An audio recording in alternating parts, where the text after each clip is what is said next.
Everyone, welcome into my class. और हम अपना जो कन्वेंशन का टॉपिक स्टडी कर रहे थे पिछली क्लास से, 3 कन्वेंशन मैंने आपको बताई थी। 2 कन्वेंशन हम स्टडी कर चुके हैं और आज थर्ड एंड लास्ट कन्वेंशन हम स्टडी करने वाले हैं, जिसका नाम है कंजर्वेटिज्म और प्रूडेंस कन्वेंशन। क्या होता है मतलब कंजर्वेटिज्म? कंजर्वेटिज्म का मतलब होता है, आपने सुना होगा, बहुत कंजर्वेटिव सोच है, मतलब बहुत रूढ़िवादी पुरानी सोच है। तो कंजर्वेटिज्म का मतलब है रूढ़िवादिता।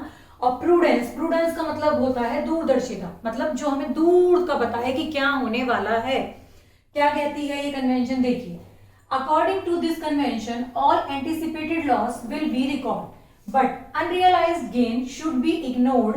This convention guide to playing safe in business, that's why provisions are made for all non liabilities and losses.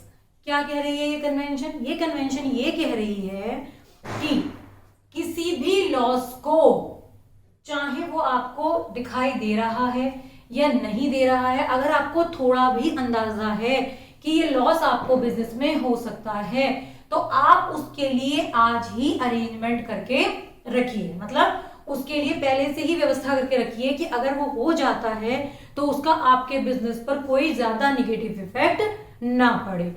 लेकिन इनकम को, रेवेन्यू को तब तक मत अपना मानिए जब तक कि वो आपको रियलाइज ना हो जाए, मतलब वो आपकी जेब में ना आ जाए।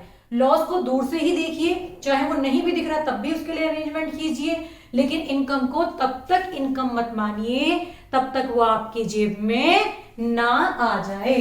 तो ये क्या बता रहे हैं कि ये कन्वेंशन जो है ये हमें बिजनेस को बिल्कुल सेफली रन करना सिखाती है, मतलब ताकि हमें बिजनेस, हालांकि ये तो सबको पता है कि बिजनेस में रिस्क होते हैं, लेकिन जो बिजनेस के रिस्क हैं वो मिनिमाइज हो।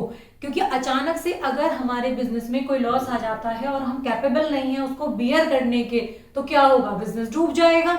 बिजनेस में इतना ज्यादा घाटा हो जाएगा कि आप उसको सफर कर नहीं पाएंगे और बिजनेस की फाइनेंशियल पोजीशन बिगड़ जाएगी और बिजनेस जो है वो आपका डूब जाएगा। तो इसलिए अगर कोई लॉस आपको लगता है कि वो हो सकता है तो उसके लिए पहले से ही अरेंजमेंट कीजिए। देखिए यहाँ हमने बताया है that's why provisions are made for all non liabilities and losses. इसीलिए जो हमारे बिजनेस की ऐसी लायबिलिटीज होती हैं जिनका हमको लगता है कि ये फ्यूचर में हो सकती हैं, उनके लिए हम क्या करते हैं, पहले से प्रोविजंस बनाकर रखते हैं। 2 चीजें होती हैं, प्रोविजंस एंड रिजर्व्स। वैसे तो ये अलग से पूरा चैप्टर है, उसमें मैं आपको डिटेल बताऊंगी, यहाँ मैं शॉर्ट में बता रही हूँ। जो प्रोविजंस होते हैं वो नॉन लायबिलिटी के लिए, नॉन लायबिलिटी के लिए बनाए जाते हैं। नॉन लायबिलिटी मतलब जिनका हमें अनुमान है कि ऐसा हो सकता है, मतलब ये हमें देनी पड़ेंगी या ये लॉस हमारे बिजनेस में होगा। तो ऐसे जो लॉसेस होते हैं उनके लिए हम प्रोविजंस बनाते हैं, मतलब अपने प्रॉफिट में से कुछ पार्ट उनके नाम के लिए निकालकर अलग रख देते हैं कि अगर ये लॉस हुआ तो ये इससे फुलफिल कर दिया जाएगा। रिजर्व जो होते हैं वो अननोन लायबिलिटी के लिए क्रिएट किए जाते हैं कि हमें पता नहीं है। जैसे घर में बच्चों को गुल्लक में पैसे रखने की आदत डाली जाती है, आप अपने सेविंग अकाउंट में पैसे जमा करते हैं, क्यों करते हैं? कि अचानक से कोई प्रॉब्लम आपके सामने आ जाए तो आप उसको फेस कर सकें। तो रिजर्व जो होते हैं वो किसी भी लायबिलिटी के लिए, कि अगर आपको फ्यूचर में कभी भी किसी भी चीज के लिए आपको पैसे की जरूरत पड़ती है, कोई लॉस हो जाता है, तो आप उस अमाउंट से उसको फेस कर सकें, उसको रिकवर कर सकें और बिजनेस पर उसका एकदम से बर्डन ना पड़े। एग्जाम्पल देखिए कि अगर हम कंजर्वेटिव या प्रूडेंस कन्वेंशन को फॉलो करते हैं तो इसका क्या इफेक्ट आता है, क्या इसके एग्जाम्पल है। देखिए, provision for doubtful debts will create more than actual bad debts. मतलब क्या?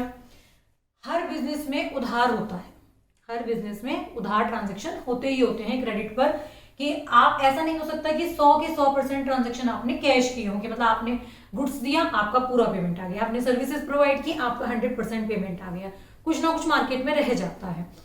तो जो पैसा मार्केट में पड़ा रह गया है, जो आपके देनदार हैं, जो आपका पेमेंट करेंगे, जिनको आपने उधार सर्विसेज दी हैं या तो फिर गुड्स दिए हैं, तो उनका जरूरी नहीं है कि जो पैसा उनके पास है वो आपको पूरा रिकवर हो जाए। इट मे बी कि कुछ डूब सकता है, उसके कारण कुछ भी हो सकते हैं। जो पैसा डूब सकता है जिसको हम बोलते हैं बैड डेब्ट्स, मतलब डूबत ऋण। जो पैसा हमारा डूब गया, हमने उसके लिए हर प्रयास किया लेकिन वो पैसा हमें मिल नहीं पाया, तो वो पैसा डूब सकता है। तो हम जब बिजनेस करते रहते हैं तो हमें एक अनुमान हो जाता है कि हमारा जो है इतना पैसा मार्केट में, सपोज दैट हमारे 1 लाख रुपए के डेटर हैं और 1 लाख रुपए के डेटर्स में से हमें उम्मीद है कि हमारा लगभग 10,000 या 15,000 रुपए जो है वो रिकवर नहीं होगा। तो हमने क्या किया, हमें उम्मीद तो ये है कि 10,000 रुपए जो है वो रिकवर नहीं होंगे, लगभग 10,000 रुपए ऐसा है जो हमारा पैसा डूब जाएगा, केवल 90 रिकवर होगा। लेकिन प्रूडेंस कन्वेंशन के हिसाब से हम इस लॉस को थोड़ा बढ़ा के चलेंगे कि अगर 10 की जगह 15 डूब गया तो क्या होगा। तो हम क्या करेंगे, हमने 15% प्रोविजन बना दिया डेटर्स पर, मतलब 1 लाख रुपीस के डेटर पर 15% प्रोविजन जब आपने बनाया तो 15,000 रुपए आपने अपने इस साल के प्रॉफिट से निकालकर provision for bad debts account में ट्रांसफर कर दिए।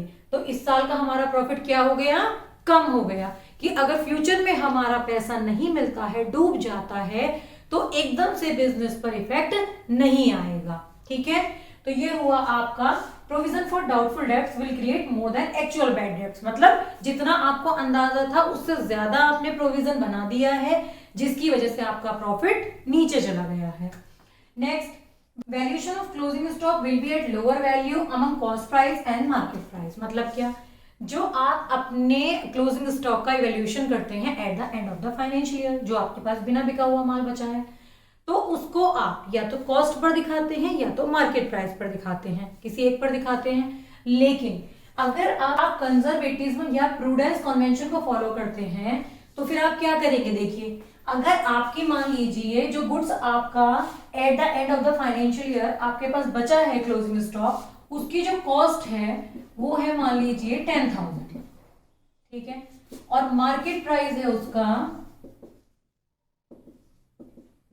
15,000, ठीक। तो विच एवर इज लोअर, मतलब जो दोनों में से कम हो उस पर आप अपने स्टॉक को दिखाएंगे।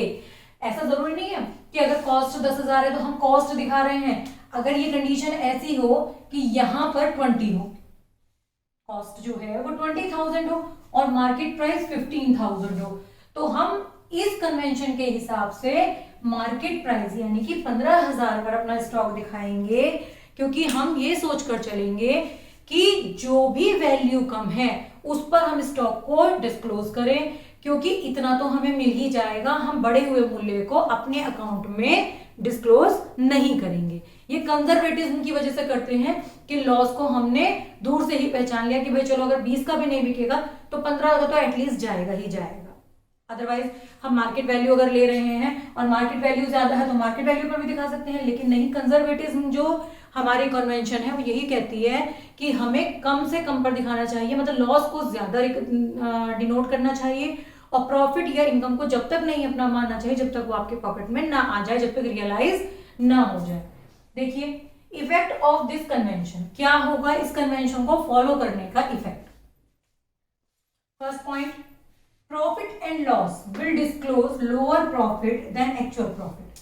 जब हम इतने सारे जितने प्रोविजन बना लेंगे, मतलब जो एक्चुअल में हुआ भी नहीं है अभी कुछ, लेकिन हमें अंदाजा है कि फ्यूचर में होगा, उनके लिए हमने सारे प्रोविजंस बना लिए हैं, तो हमने जो प्रोविजन बनाए तो वो कहां से बने, प्रॉफिट से निकलकर वो अमाउंट गई, तो उतना ही प्रॉफिट हमारा नीचे आ गया। तो मतलब जो हमारा प्रॉफिट एंड लॉस है वो एक्चुअल प्रॉफिट जो है जितना भी हमें होता उससे कम प्रॉफिट शो करेगा, ठीक। Next, balance sheet will represent more liabilities than actual. जो हमारी बैलेंस शीट है उसमें जो भी लायबिलिटीज हमारी हैं, मतलब जो भी देनदारियां हैं, जो भी हमारे पर दायित्व हैं जो हमें पे करने हैं, वो भी एक्चुअल से ज्यादा शो करेंगे। क्यों? क्योंकि हम दूर तक ना दिखने वाली लायबिलिटीज को भी रिकवर कर रहे हैं कि ये फ्यूचर में हो सकती हैं, और जो हमारे रिवेन्यूज हैं उनको हम तब तक रिकॉर्ड नहीं करेंगे जब तक कि वो रियलाइज ना हो जाए। तो आपको ये कन्वेंशन आई थिंक क्लियर हो गई होगी। 3 कन्वेंशन हमने स्टडी की हैं आपकी, 2 लास्ट क्लास में और आज 3rd लास्ट हमने कंजर्वेटिज्म और प्रूडेंस। इसी के साथ आपका कॉन्सेप्ट और कंजर्वेटिज्म का जो टॉपिक है वो ऑलमोस्ट कंप्लीट हो गया है।